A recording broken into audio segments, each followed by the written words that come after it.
ప్రశ్న. ఈ మధ్య కాలంలో సుప్రీంకోర్టు ఒక వెర్డిక్ట్ ఇచ్చిందని 498 సెక్షన్ కింద ఇది డొమెస్టిక్ వైలెన్స్ కింద పరిగణించండి. డొమెస్టిక్ అంటే ఒక కుటుంబంలో అది భార్య మీద ఏదైనా అఘాయిత్యాలు జరిగినా, అక్రమాలు జరిగినా, అలాగే భర్త మీద జరిగినా కూడా పెట్టవచ్చు. పురుషులకు కూడా ఈ సెక్షన్ ఈక్వల్గా అప్లై చెయ్యండి అని సుప్రీంకోర్టు ఒక వెర్డిక్ట్ ఇచ్చినట్లు ఒకటి వింటున్నాం. ఇందులో ఎంతవరకు వాస్తవాలు ఉన్నాయి అసలు? మొదటిగా మనం భావించాల్సింది ఏంటంటే, అన్ని కుటుంబాల్లో ఒకేలా ఉండవండి. ఒక కుటుంబం జీవించే విధానం వేరు, ఇంకో కుటుంబం జీవించే విధానం వేరు. నేను వేసుకున్న బట్టలే మా పక్కింటోడు వేసుకోవాలన్నది అంటే ప్రతి కేసుకి ఒక జడ్జిమెంట్ వచ్చింది. దాని విషయాలు వేరు ఉంటాయి. అదే జడ్జిమెంటు అన్ని కేసుల్లో అప్లై చేయాలంటే కుదరదండి. 498A అన్నది ఎప్పటికీ భార్యలకి ఒక గొడుగు లాంటిదండి. అది తప్ప ఆయుధం కాదు. అది ఈ సెక్షను పెట్టిన దగ్గర నుండి ఆయుధంగా ఉపయోగిస్తున్నారు అన్నది మాత్రం నిజం కాదు. ఇది భార్యలు వాళ్ళు పడే ఇబ్బంది నుండి రక్షణ పొందటం కోసమే ఏర్పడ్డ సెక్షన్ అండి.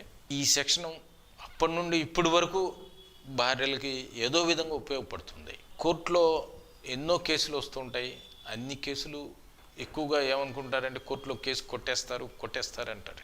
శిక్ష వేయడం వేరు, నేరం జరగడం వేరండి. నేరం జరిగిద్ది, కానీ ఆ నేరం జరిగినప్పుడు శిక్ష వేసే అంత ఆధారాలు చూపాలి భార్య, విక్టిమ్ కానీ పోలీస్ వ్యవస్థ కానీ. ఆ స్థాయి దాకా చూపించలేనప్పుడు కోర్టు వారు కేసులు కొట్టేస్తున్నారు. వాళ్ళ తప్పేం కాదు, అది ఉన్న గైడ్లైన్స్ ప్రకారం. అలాగే సుప్రీంకోర్టు 498Aకి భర్తలకు కూడా పెట్టాలి గైడ్లైన్స్ ఇచ్చి ఉంటుంది. ఆల్రెడీ 2017లో గైడ్లైన్స్ వచ్చింది.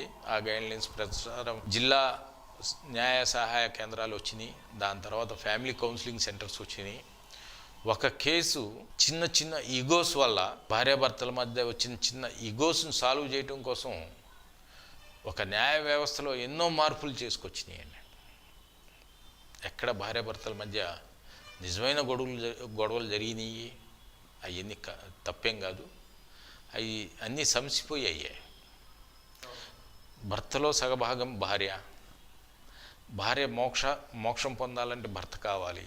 ఇంత విపురంగా చెప్పి మన శాస్త్రాలు చెప్తున్నప్పుడు ఈ ఈగోస్ దూరం చేసుకొని ఒకళ్ళనొకళ్ళు అర్థం చేసుకునే ప్రయత్నం చేయగలిగితే న్యాయ వ్యవస్థలో ఇన్ని మార్పులు తీసుకురావటం. కానీ ఈరోజు న్యాయ వ్యవస్థలో ఇంకా తప్పు, ఇంకా ఏదో చేయాలన్నది అవసరం లేదు. ఇది కేవలం భార్యాభర్తల్ని కలప ప్రయత్నం కోసం తెచ్చిన సెక్షన్లే తప్ప వారు ఇబ్బంది పెట్టడానికి తెచ్చినవి కాదు. భార్యని కాపాడటం కోసం 498A. అలాగే దాని తర్వాత దాన్ని దుర్వినియోగం చేస్తున్నారు అంటే చట్టంలో దుర్వినియోగం చేసే అంత స్థాయి ఎవరికి ఉండదు, సెక్షన్లో ఉండదు. కావాలంటే మీకు ఫ్యామిలీ కౌన్సిలింగ్ పెట్టాము, అక్కడే మీరు దానికి సెటిల్ చేసుకోండి అని చెప్పి ఎన్నో వ్యవస్థలు ప్రజల వద్దకు వస్తుందండి. ప్రజల ముంగిట పాలన అన్నట్టే ప్రజల ముంగిట న్యాయ వ్యవస్థ కూడా చాలా అప్డేట్గా ఈరోజు వస్తుంది. మన ప్రస్తుతానికి ఉన్న మన చీఫ్ జస్టిస్ ఆఫ్ ఇండియా కూడా మన ఆంధ్ర వాళ్ళే. ఆయన ఎంతో పరిజ్ఞానం, ఎంతో విజ్ఞానం కలిగిన మనిషి.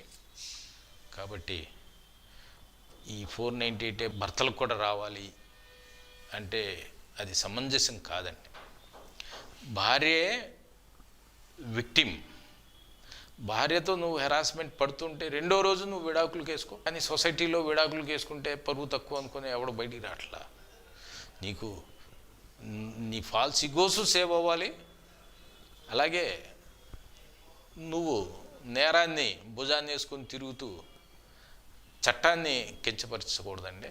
నీ భార్య నిన్ను హెరాస్ చేస్తూ ఉంటే ఇమీడియట్గా కోర్టుకు వచ్చి అర్జీ పెట్టుకొని, నా భార్యని నాతో ఈ విధంగా ప్రవర్తించట్లేదు, ఇది నేరం, ఇది తప్పు అని చెప్పి నువ్వు కోర్టులో అర్జీ పెట్టుకుంటే, తప్పైతే నీకు దానికి కావాల్సిన రెమెడీ జ్యుడిషియల్ సపరేషన్ ఉంటుంది, విడాకులు ఉంటాయి. మీకు కావాలంటే ఏ ప్రొటెక్షన్ కావాలన్నా అదే ఉంటుంది.